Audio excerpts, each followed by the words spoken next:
JEE main 2024 भाई last warning है आपके लिए। कुछ हार्श ट्रूथ शेयर करने वाला हूं आपसे। पता है हजारों वीडियोस बन रहे रोज, जेई 2024, जेई मेन 2024, बचे हुए समय में ये कर लो वो कर लो, सब्जेक्ट में ये कर लो ये कर लो। मैं आपको एक चीज बताना चाह रहा हूं, पता है 90% ऑफ इन्फ्लुएंसर्स को एंड एडुकेटर्स को आपसे कोई फर्क नहीं पड़ता। वो आपको कितनी जोश में कैसी ही बातें बताएं, लेकिन ज्यादातर जो लोग हैं उनको सिर्फ एक ही बात से मतलब है कि कैसे हमारे व्यूज मैक्सिमाइज हो रहे हैं। आपको रियल गाइडेंस, रियल इंपैक्ट वाली गाइडेंस बहुत ही कम मिलती है।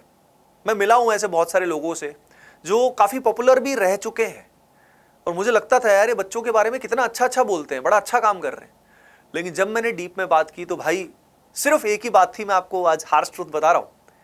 उनकी बातें सिर्फ यही थी कि बच्चों को मैक्सिमम ऑडियंस को क्या एंगेजमेंट मिलता है, कहां से एंगेजमेंट मिलता है, उनके इमोशंस जो हैं वो कैसे इवोक होंगे, कैसे वो इमोशनली मैनिपुलेट होंगे।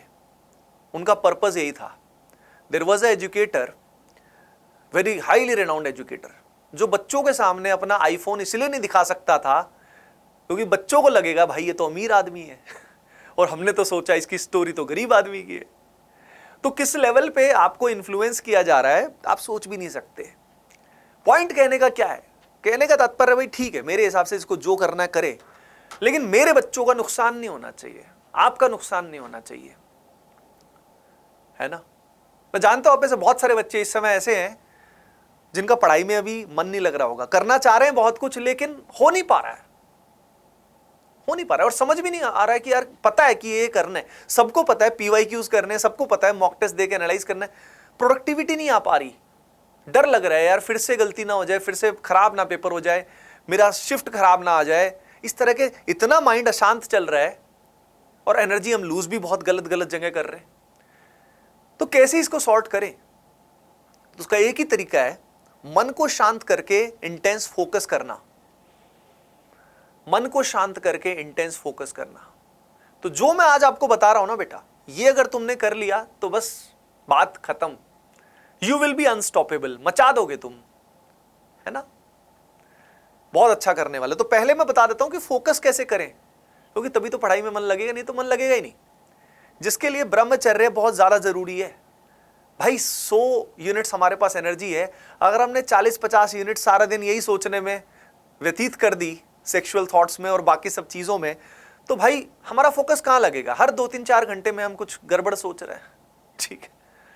तो ब्रह्मचर्य का पालन जितना कर सकते हो कर लो भाई।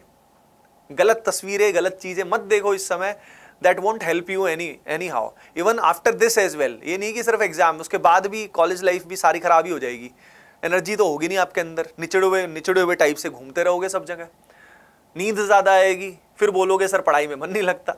तो बहुत इंपॉर्टेंट है ये। अब ये ब्रह्मचर्य का पालन होगा कैसे? तो भाई इसके अलावा ध्यान रखना कि जो मंत्र चैंटिंग होती है, कई सारे ऐसे मंत्र होते हैं वो बैकग्राउंड में रन होते रहते हैं, तो अपने को बहुत क्लेंज करते हैं। कई सारे होते हैं, हरे कृष्णा महामंत्र, महामृत्युंजय मंत्र, बहुत सारे हैं जो बैकग्राउंड में चलते रहेंगे और आप बहुत शांत फील करोगे, मन बहुत शांत रहेगा आपका। उसके अलावा आपका स्लीप साइकिल, भाई स्लीप साइकिल, अगर आप रात को चमगादड़ की तरफ जगे हुए हो 3 बजे तक, 2 बजे तक, सुबह क्या दोपहर तक उठ रहे हो 11-12 बजे, भाई आपकी लाइफ खराब हो रही है, आपकी बॉडी खराब हो रही है। खुद ही दिल से पूछो, क्या तुम अच्छा फील करते हो सुबह जब 10 बजे, 11 बजे, 12 बजे उठ रहे हो? बिल्कुल नहीं हो रहा होगा। तो स्लीप साइकिल सही कर लो। रात को 11 बजे अगर सोना है तो सोना है भाई, और सुबह उठ जाओ फिर 5 बजे, 6 बजे उठ के एक विनर माइंडसेट के साथ एक्सरसाइज करो, एक्सरसाइज करो, प्रे करो। भाई भगवान के बच्चे हैं हम सब लोग, जो भी देख रहे हैं ना, जिन आंखों से आप देख रहे हो, इन आंखों के पीछे जो तत्व है ना, वो एक डिवाइन फोर्स है बेटा, वो कुछ भी कर सकती है, वो इतनी पावरफुल है कि जेई तो मतलब क्या ही है, कुछ भी नहीं है, वर्ल्ड की कुछ भी चीज पॉसिबल है उसके लिए। तो हमेशा कनेक्ट करो with the divine, with the supreme power, हमेशा एवरी सिंगल डे, सुबह शाम कनेक्टेड रहो यार, खुद से जुड़ो। और जो ये मैं बता रहा हूं ना, इनफाइनाइट स्ट्रैटेजीज में लगे हुए हो, भाई अपना क्लियर प्लान कर लो ना एक बार कि मुझे यही करना है। वो मैं आपके साथ शेयर भी करने वाला हूं, बहुत ही अमेजिंग इंपैक्टफुल प्लान, काम हो जाएगा तुम्हारा यार। तुम्हें मैं बता रहा हूं, बहुत सारे ऐसे स्टूडेंट्स हैं जो आज इन्फ्लुएंसर्स बने हुए हैं, बहुत सारे ऐसे हैं जिनका आईआईटीज में भी नहीं हुआ, इवन एनआईटीज में भी लोअर ब्रांच है बहुत सारे लोगों की, ऐसे भी बहुत सारे बच्चे हैं, और they are just cracking the YouTube algo and influencing the innocent people. भाई ध्यान रखो, बच के रहो उनसे, ठीक है, क्योंकि उनको पता नहीं है कि स्टूडेंट्स की, हजारों स्टूडेंट्स की अलग अलग लेवल की मेंटेलिटी है क्या, क्या उनके लिए रियल हेल्प मिलेगी। कुछ भी जुगाड़ बता देंगे, ये कर लो इसका, ये कर लो इसका, ये कर लो, 5 चीज कर लो, मार्क्स बढ़ जाएंगे तुम्हारे 50, ये कर लो 30 नंबर बढ़ जाएंगे। अरे बेटा मत फंसो इन चीजों में भाई, कैसे मार्क्स आएंगे मैं तुम्हें बता रहा हूं, ध्यान रखो। तो जो ऑथेंटिक एजुकेटर्स हैं उनकी ही गाइडेंस लो, हजारों यूट्यूब वीडियोस मत देखो, फंस जाओगे, दिमाग में कचरा भरा रहेगा, इतनी सारी इंफॉर्मेशन होगी कि किसी ने बोल दिया भाई ये वन शॉट कर ले, किसी ने बोल दिया ये नोट्स कर ले, किसी ने ये, अरे भाई कुछ भी नहीं हो पा रहा, सारा दिन ऐसे निकल गया। You got it? तो कचरा दिमाग में मत आने दो, अब जितना आ गया है सो आ गया है, ठीक है। तो you need to have clear plan. आपका प्लान अब क्लियर होना चाहिए कि जो बचा हुआ समय है मुझे उसके अंदर करना क्या क्या है, चाहे उसमें अब यूट्यूब से पढ़ रहे हो या किसी क्रैश कोर्स से पढ़ रहे हो, जो भी कर रहे हो क्लैरिटी तो हो। अब पता लगे रैंडमली कभी किसी यूट्यूब वीडियो पे फंसे और घंटों घंटों व्यतीत कर दिया, 8 घंटे लगा दिए, 7 घंटे लगा दिए, ऐसे ही मतलब नहीं बनेगी बात भाई, नहीं बनेगी। आपको क्लियर होना चाहिए कि इतने आवर्स मुझे रिवीजन करना है, थ्योरी को देना है, और इतने पार्ट मुझे, इतना टाइम मुझे प्रैक्टिस करनी है। अगर वो टाइम लिमिट फिक्स नहीं करोगे तो आपका समय कैसे वेस्ट हो जाएगा, ये बचा हुआ पानी की तरह ऐसे बह जाएगा, आपको पता भी नहीं लगेगा। तो अब मैं बताने वाला हूं कि ये एवरीडे का प्लान कैसा होना चाहिए। देखो ये रूटीन मैंने हाई फ्रीक्वेंसी तो तुम्हें बता ही दिया। अब तुम्हें इसमें ध्यान रखना है कि भाई 150 plus question every single day होने चाहिए, 150 प्लस क्वेश्चंस। और जो तुम कर सकते हो, जिसके अंदर मैंने तुम्हारे लिए बनाया है 12 घंटे का पावर प्लान। 12 आवर्स आप अच्छे से पढ़ाई कर सकते हो बहुत इंपैक्टफुल वे से। कई बच्चे तो 14-15 आवर्स भी कर सकते हैं, बट 12 घंटे से काम हो जाएगा। 12 घंटे में बेटा आपके सेशंस होने चाहिए, 6 सेशंस होने चाहिए, 2-2 घंटे के, जिसमें फिजिक्स के 2 सेशन, केमिस्ट्री के 2 और मैथ्स के भी 2। पहले सेशन में क्या करोगे, रिवीजन करोगे, लिख लिख कर देखोगे। आप सभी को पता है कि फिजिक्स और केमिस्ट्री में ज्यादातर क्वेश्चन जो आए हैं ना, वो आए हैं हमारे फॉर्मूला बेस्ड, ज्यादातर क्वेश्चन फॉर्मूला बेस्ड। तो भाई बहुत डीप में घुसने की जरूरत क्या है, फॉर्मूले के एप्लीकेशन देखो, डायरेक्ट क्वेश्चन करो, खट खट खट खट। और आपको मास्टर रिसोर्स भी पता है, आपको पता है कि भाई PYQ से ही बार बार रिपीटेशन हो रहा है। लास्ट 2, 3, 4 साल के जो सारे PYQ है, रगड़ दो उनको भाई, रट लो बढ़िया से, समझ नहीं आ रहा तो रट लो।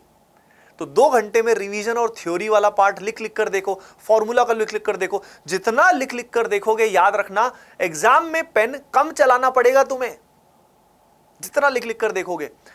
तो 2 घंटे आपने रिवीजन और यही किया, थ्योरी वाला पार्ट किया। बाकी 2 घंटे जो है इसमें आपने प्रैक्टिस किया, प्रैक्टिस सेशन किया, जिसमें आप पर आवर कोशिश करो कि 20 से 25 क्वेश्चन तो करो, और केमिस्ट्री में तो ज्यादा क्वेश्चन करो। काम हो जाएगा तुम्हारा भाई, काम हो जाएगा। एवरी डे करो, just imagine every single day ये 6 हाई इंपैक्ट सेशन अगर आपने किए तो 12 घंटे बाद जो आप निकलोगे ना, आपको समझ में आ जाएगा कि भाई ये होती है पढ़ाई। इंटेंस फोकस के साथ अपने माइंड को इतना बिजी रखो in a clear routine, clear plan, कि फालतू सोचने का समय ही ना लगे, ये फालतू के डर का, परेशानी का समय ही ना लगे भाई। क्यों, समझ रहे हो मेरी बात? ठीक है, तो आज सारी बातें मैं दिल से बोल रहा हूं आप सभी के लिए, जो भी है I think you can feel it really really well. उसके अलावा बात आती है मॉक टेस्ट की।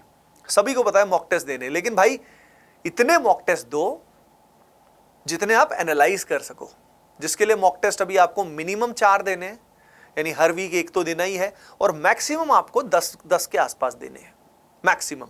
अनलेस आप इतने एक्सेप्शनल हो, आपके 300 में से 250 प्लस स्कोर आया था कि आपको रोज ही मॉक टेस्ट देना है। और मॉक टेस्ट में सबसे इंपॉर्टेंट है कि ठीक से एनालाइज करना कि मॉक टेस्ट में इंप्रूवमेंट कहां करनी है, उसी से तो इंप्रूवमेंट आएगा। तो टेस्ट दे के बेटा एनालाइज जरूर करो कि, और डिफरेंट स्ट्रेटजी पेपर को अटेम्प्ट करने की करिए, ट्राई करिए। मैंने एक वीडियो बनाया था प्रो मॉक टेस्ट टैक्टिक्स, उसका यूज कर सकते हो, जिसमें मॉक टेस्ट को कैसे एनालाइज करना है, कैसे अटेम्प्ट करना है, सब बता रखा है ना बेटा। अपार्ट फ्रॉम दैट, सिलेबस की अगर हम बात करें तो कई बच्चे सोचते हैं सर सिलेबस छोड़ के जा सकते हैं कुछ। देखो मैथ्स में स्पेसिफिकली कुछ पार्ट होता है, अगर आपको बहुत वीक है तो उसको अभी करने का फायदा नहीं है, क्योंकि मैथ्स में क्वेश्चन अच्छे ही आते हैं थोड़े। लेकिन फिजिक्स और केमिस्ट्री आपको लगभग पूरा ही करना चाहिए, लगभग पूरा। आप कोई पर्टिकुलर पोर्शन उसको छोड़ सकते हो जो पढ़ने का आपका बिल्कुल ही मन नहीं है, जो चैप्टर भी बड़ा है, क्वेश्चन उससे एक ही आना है। समझ में आया?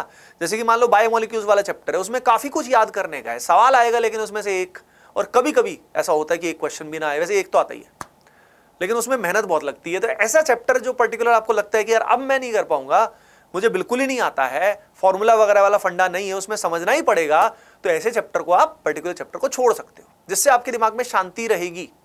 इन सारी बातों का अगर तुम ख्याल रखते हो बच्चों, you will be unstoppable. So all the ATPs across the nation, इन सारी बातों का ध्यान रखें, हम सब मिलके मचाएंगे। All the best, love you all.